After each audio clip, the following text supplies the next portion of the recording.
Hello Internet, it's AndrewMycol and welcome to the pilot episode for AndrewMycol Podcast. That's right, this is the podcast for all things Power Rangers and Super Sentai and maybe some things going around.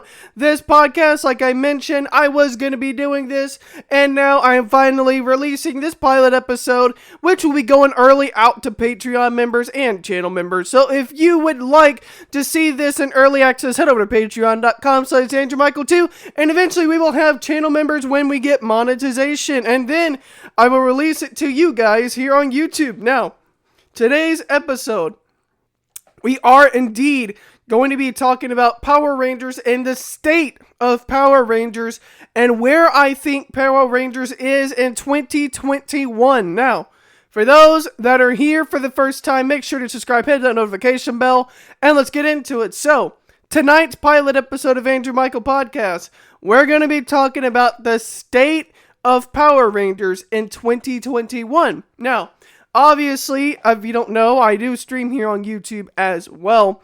And one of the things that I ask all the time is, where is Power Rangers in 2021? Is it a good show? Is it a bad show? Do I think that Hasbro, the current regime of Power Rangers, is handling Power Rangers well enough so that way maybe new people will get into Power Rangers? That is a question. Now, the state of Power Rangers in 2021, I would think, is in a good state. Now, do I think it's in a spectacular state? No, but that's because this is the second year that Hasbro has owned Power Rangers, and I'm willing to give them the benefit of the doubt to see where this thing goes. Because, of course, you got to get that rookie year or two out of the way, and now we're in 2021, so now we're going to see, once we get out of this COVID period, what are they going to do with toys? What are they going to do with release dates? That's one of the things that I think might drag it down, is the fact that the release dates are being delayed, obviously, maybe because of COVID. We saw where the Lightning Collection releases are going to be delayed as well because of COVID. But we also saw that with toys in general for Hasbro, they're going to be out, and they might be out delayed, so we'll see where that goes. Also, I have been keeping up with Hasbro stock. It's been doing pretty well recently, so if you're wondering about Hasbro going out of business, don't worry, their stock is keeping them together. What I will say about the state of Power Rangers, as a 22-year-old that only watches Power Rangers for nostalgia purposes, I would say, looking at Power Rangers now, I can definitely see a future that could be good, but short term, I think it's good. Long term, I have no idea where this thing's going or where this thing's heading, because I have very big senses that if Hasbro and Toei, if this thing does come to fruition, which it seems like it will, we might be heading into some very interesting Power Rangers seasons, and whether this goes animated or not, I have no idea. It will be very fascinating to see if they ever make it animated.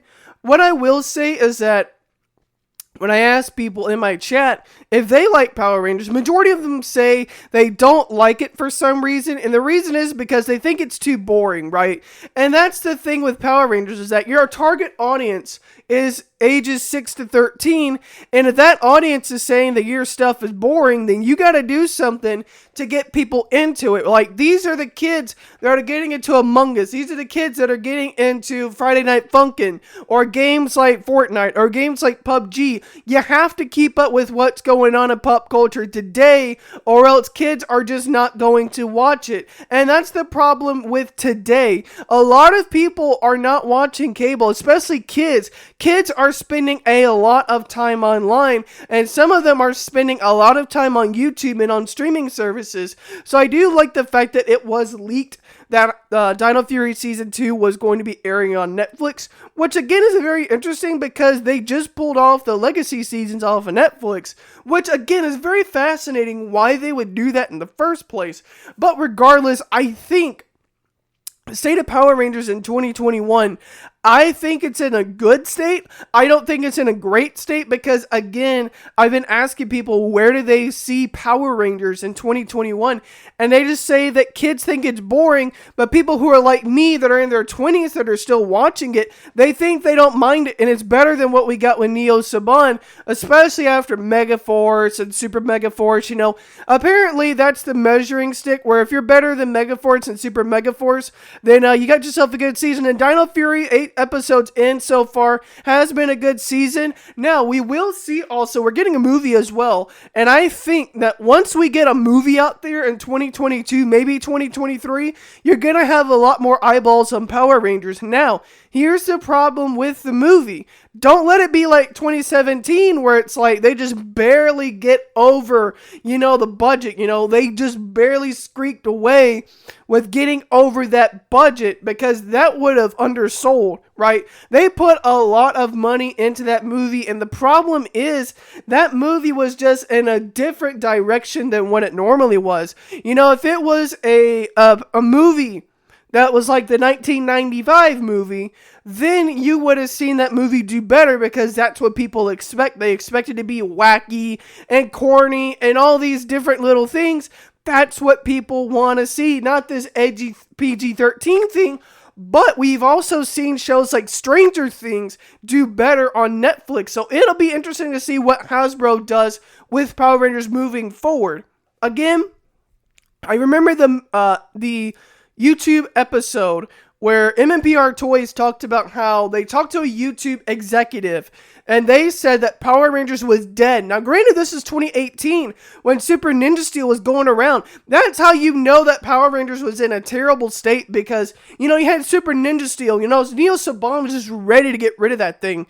And Hasbro comes swooping in to get the toys and get the show. We got Beast Morphers. I liked Beast Morphers. I thought it was a good show. I didn't think it was a great show, but I didn't find anything terribly wrong with Beast Morphers, and it was Hasbro getting involved with everything. The Lightning Collection, when Hasbro did it for the first 2 years, has been good, and we're getting more consistent updates with the Lightning Collection, which I think is really cool to see what we're getting for that. So overall, with this pilot episode, I want to know down in the comment section down below, what do you guys think about Power Rangers? Where do you see the state of Power Rangers going? And if you want to see more of this podcast, I will be doing this once a week from here. And then once this thing starts picking up more traction, I might do it twice a week. We will see. Or I might make a new YouTube channel where the podcast will live. And then I will direct people over there. We'll see how things go with this. And as always, if you enjoyed it, make sure you leave a like and subscribe if you want to see more. And until next time, I'm AndrewMycol, and I will see you in the next one. Go, Power Rangers!